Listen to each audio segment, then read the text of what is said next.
All right. Welcome back, everybody. Welcome to week 6, GE101. Today, I'm going to talk about ethics just a bit. We've already done ideation. The paper that is due tomorrow is on ideation and ethics. So your team needs to have a code of ethics, and I'm going to give you some ideas about that today. But on the ideation portion, I think the paragraph, just read it carefully and answer those questions, and I think you'll be fine. In your notebook, document kind of the process you went through. That'll be very helpful. Before I get started, we're going to look at a little bit of an ethical reality problem in engineering. So I'm going to do a new share and let you watch a little news clip.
All right.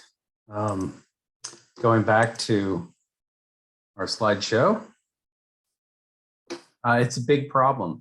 So, and a lot of people pointing at each other in this kind of a situation. The people that they failed to even bring up in the conversation were the engineers that were given the project and designed the project out. So those engineers are definitely going to be responsible at some level for this taking place. The city's going to be able to walk away because they did not stamp the drawings. They were not the professional engineers in charge of the project. They just approved it. Now, you know, the law is the law. Them approving it maybe is forming some liability. But it's going to go back to the original design consulting group that's going to be basically responsible for this. How they could have not set the piles into the bedrock is beyond me, because that's a very typical foundation system for large structures. Is we use pilings to support it. Okay. And we always go to bedrock. We never not go to bedrock. There was other activity in the area in this project. A neighboring developer had dug down for a foundation directly next to the side that was tilting. That area had been flooded several times during the building process, and there's speculation that reduced the soil capacities underneath the Millennium Tower. So lots of finger pointing and lots of directions and lots of liability. Great little ethical story, especially if somebody along the way knew that those pilings didn't get to bedrock. And if somebody along the way didn't like that and didn't speak up, then we have a larger ethical dilemma. There's definitely ethics involved in admitting this too. Like if you were the consulting firm that did this and you look back over your work and realize that mistakes were made, then ethically you should admit that and suffer the consequences. But yeah, it's not always happening, is it? All right, so let's talk about engineering ethics. I'm going to go through this fairly quickly. I'm going to have this slide up on Blackboard outside of the lecture so you can look over each area. And also some resources that are at the end of this. But why is it important? Well, the example we just watched is a good reason. Like cost is a great reason why this is important. The EPA basically is a ethical group. It's a group that is trying to protect us, right? That's a large ethical organization.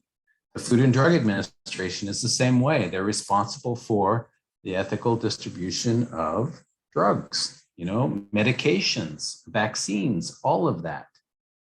Lots of money involved there, probably a lot more than 2.5 billion now. And then OSHA, like the Occupational Safety, Health and Administration, a huge budget, and they really are just trying to keep people to follow, keep people and organizations following the rules. That's their job. So when you have poor ethical decisions, people get hurt, people get harmed, whether it's in the pocketbook or physically get harmed. All right. So how do we make an ethical decision? Well, there's research on it. There's a lot of research on it. Decisions get made for a number of different reasons. I'm going to highlight the 4 ethical making decisions, the methods, and then I'm going to let you read if you want more deeply about each one. But the 4 ways that we make ethical decisions are utilitarianism, duty ethics, rights ethics, and virtue ethics. So, like I said, there's a lot of research on it.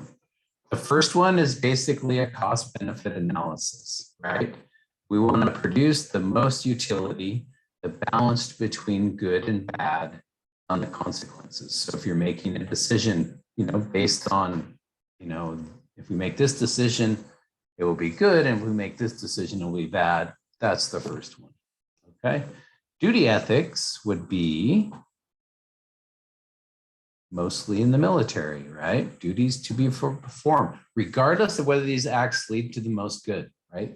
The military runs on it's your duty to do this. And those are duty ethics, all right? And then we have the rights ethics, emphasizes that we all have some moral rights.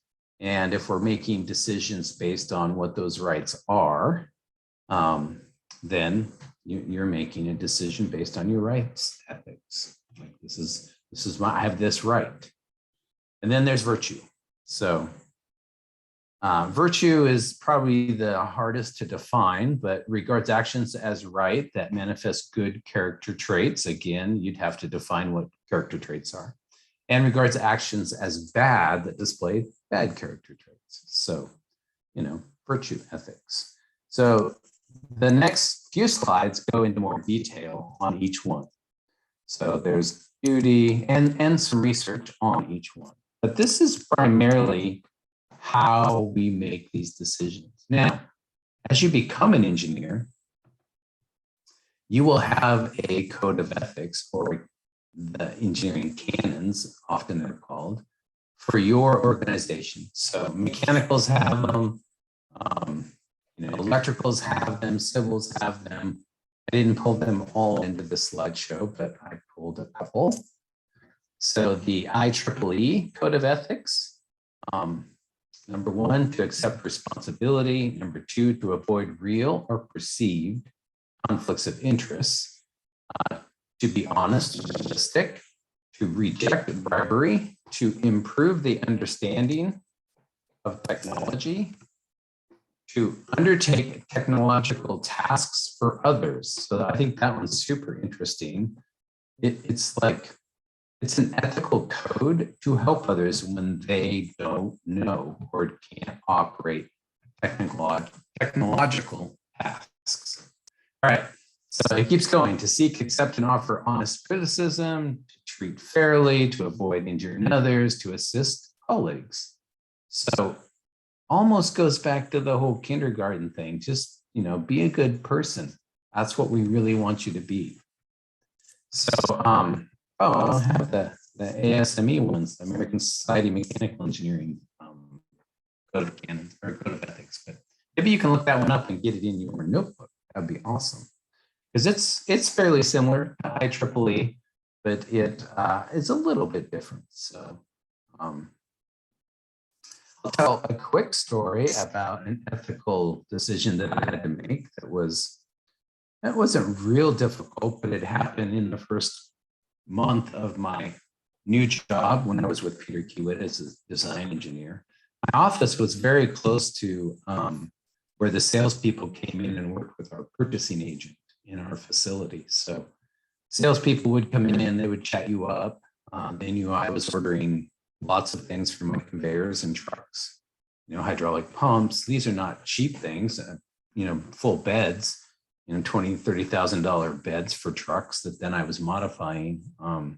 So I didn't have the purchasing power, but I had the influence to suggest that I wanted a specific pump or a brand of pump. So, salespeople are crafty. They understand that right away, that I'm not the purchasing agent, but I'm the engineer that might be feeding stuff to the purchasing agent. And within a month, I had a salesperson sitting in my office with tickets to a playoff game, Portland Trailblazer playoff game that he didn't need, kind of wanted to get rid of, and was offering them to me.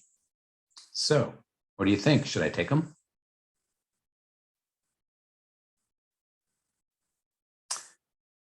They're free. Why not?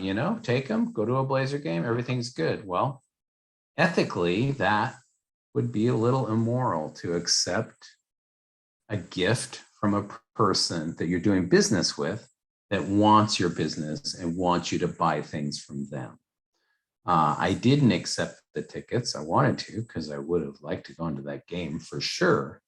But, I had many offers of other things over time that I didn't do also. So, golf games and private clubs and those kind of things were coming my way at times, not a lot, just at times, maybe 5 times during the 7 years I was there, I had opportunities like that.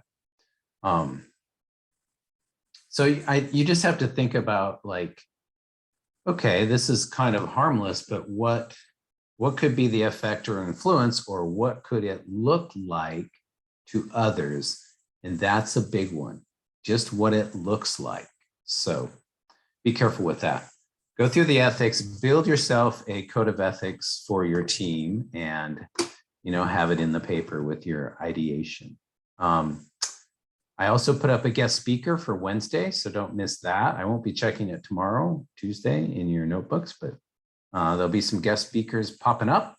And I also filled in the calendar with the next deliverable on the project. So I think that's it. All right, take care, and we'll see you all on Tuesday and another lecture on Wednesday.